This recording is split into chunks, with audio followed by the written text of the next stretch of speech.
Moving on to Iran, President Trump is set to announce his decision regarding the Iran nuclear agreement later today. Reports indicate that he will not recertify the deal, punting the next steps to Congress while not necessarily pulling the country out entirely. Wow, this is like a theme for him. It comes as the White House released the administration's new strategy towards Iran earlier this morning, which takes a very tough approach toward Iran's Revolutionary Guard, the IRGC. Here is Chief of Staff John Kelly yesterday about the president's plan for Iran. Clearly, the president has he's deep in thought, to say the least, about the way ahead in Iran. And once again, he's not the only one that thinks that maybe the deal that was struck under the previous administration is a deal that, in the long term, even in the medium and long term, will protect America. Yeah, Richard, again, we talked about this repeatedly. It was a very bad deal. I thought it was a very bad deal. I thought the Obama administration was too desperate to strike that deal, but they struck that deal. And it was front-loaded to get money into the hands of the Iranians, so future presidents couldn't do effectively what Donald Trump's trying to do now. And people like me who even oppose the deal would say, why are you going to get out of the deal now that we've given them all the money and all the incentives were front-loaded? It makes no sense. So we give them all the money, we front-load everything, and then we say, okay, there's no deal anymore. You guys go off and make your nukes. Well, the answer is we're not going to go out of the deal. It's not just the fact that we gave them all the money. We don't need a second nuclear crisis this week. The inbox is plenty full already. We'd isolate ourselves rather than Iran. The rest of the world is not going to. They'll stay in it. Absolutely. Plus, in the short run, whatever the flaws of the deal, most of the flaws in the deal are over time. That a lot of the limits on Iran expire, say on centrifuges in 8 years, on enriched uranium in 13 more years. But for the near term, it parks the problem. We have real long-term problems. And what's so interesting about what the administration is going to announce today is it barely mentions the deal. After all this noise and all that, 95% of what they're talking about is everything else Iran is doing in the region. All the things that they're doing to destabilize the Middle East. For us to mention here that even in real time, the Obama administration was saying the Iranians are bad actors. This is not about stopping the Iranians from being bad actors. Right. This is about slowing down their nuclear program. It was a narrow deal. It didn't claim to solve the problem. It parked it. Big problems down the road, and I agree with you. I thought many of the limits on Iran, the durations were way too short. I would have made them open-ended. I think we had a lot more leverage than we used. We were too anxious to the deal.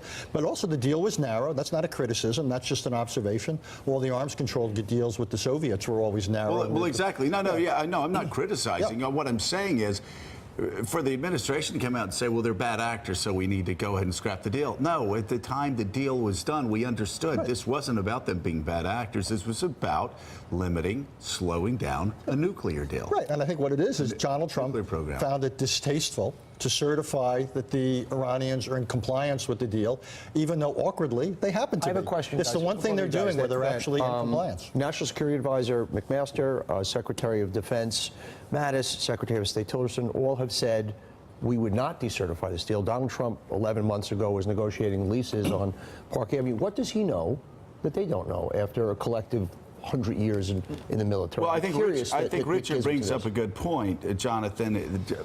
There's so many things that Donald Trump does, which is just for PR, for his 32%. There you go. For his literal moment speaking. So we don't know how this ends. This sounds an awful lot like the transgender ban in the military, something that he puts out there against the advice of all of his military experts.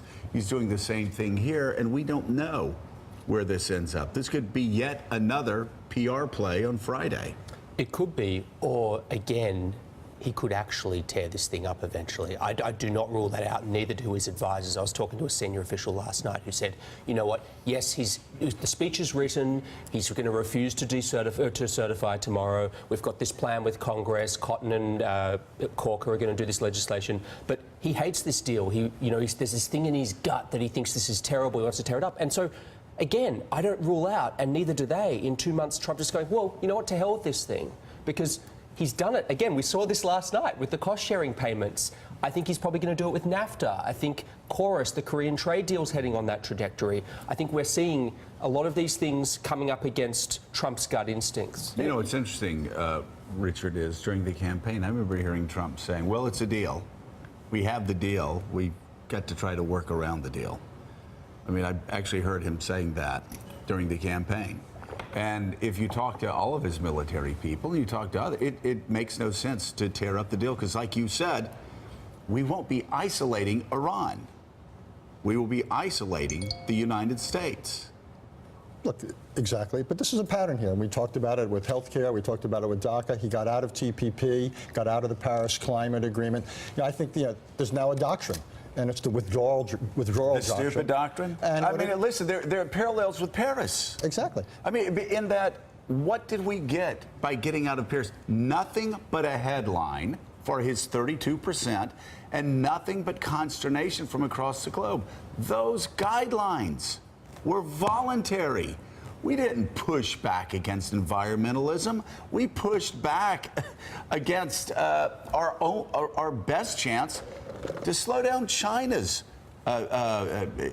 carbon emissions, to slow down India's carbon emissions. Absolutely. We're hitting our goals. Exactly. And if we don't like our goals, we can change our goals under the Right. It ought to be the form of multilateralism this administration this is loves. one area, though, that America's doing well on. Oh, absolutely. We have hit our goals.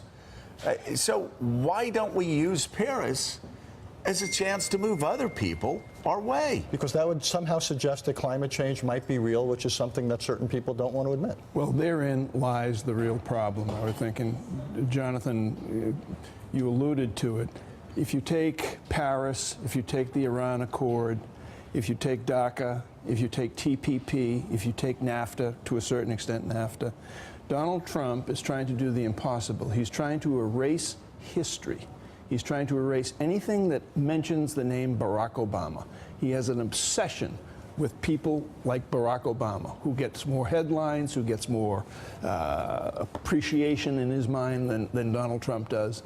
And he's trying to erase it. And there's so many themes you're hitting there. I also think it's more than that. I also think that he can't. It's this idea of sovereignty and nationalism. We can't be part of something larger. It's what I call, again. Does he understand that, though? Well, because there's no alternative. This is you know, want a strategy. This is called leaving from behind. 32%. This is basically getting out of all these to things. his base. It's not what he understands or what he doesn't understand, because he doesn't care about policy. Tom Barrack, his close friend, his longtime confidant, said it in the Washington Post, Mika, a couple days ago, that he had been trying to explain to Donald, his long-term friend.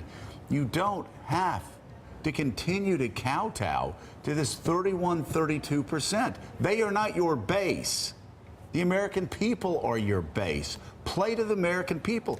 But everything he does, whether it's Paris, whether it's Iran, whether it's the way he's going about with Obamacare, it's playing to his 32%, which is why he will stay there. Well, or as Richard called it, the withdrawal doctrine. That seems to make sense on every level. Thanks for checking out MSNBC on YouTube, and make sure you subscribe to stay up to date on the day's biggest stories. And you can click on any of the videos around us to watch more from Morning Joe and MSNBC. Thanks so much for watching.